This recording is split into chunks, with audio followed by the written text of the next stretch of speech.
Trump తన మాటలు చేష్టలతో దేశాధినేతల్ని అవమానించడం కామన్. అధికారిక కార్యక్రమాలైనా అనధికారిక కార్యక్రమాలైనా తన నోటికొచ్చినట్టు మాట్లాడడం ట్రంప్కు అలవాటు. ఎవరైనా ఏమైనా అనుకుంటారేమోనన్న కామన్ సెన్స్ కూడా ఉండదనే ఆరోపణలున్నాయి.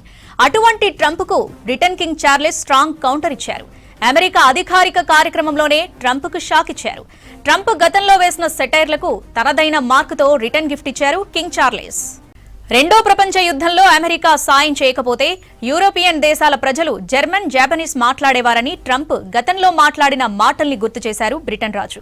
ట్రంప్ కామెంట్లను గుర్తు చేస్తూనే బ్రిటిష్ వాళ్ళు లేకపోతే అమెరికా ప్రజలు ఫ్రెంచ్ మాట్లాడాల్సి వచ్చేదంటూ బ్రిటన్ రాజు చార్లెస్ III స్ట్రాంగ్ సెటైర్ వేశారు. కింగ్ చార్లెస్ సెటైర్తో హాల్ అంతా నవ్వులతో నిండిపోయింది. పాపం ట్రంప్ అందరిని చూస్తూ అలా ఉండిపోయారు. చివరికి ఏం చేయాలో తెలియక తాను కూడా ఓ చిరునవ్వు అలా పడేశారు. ట్రంప్కు చార్లెస్ మంచి సెటైరికల్ కౌంటర్ ఇచ్చారనే చర్చ జోరుగా జరుగుతోంది.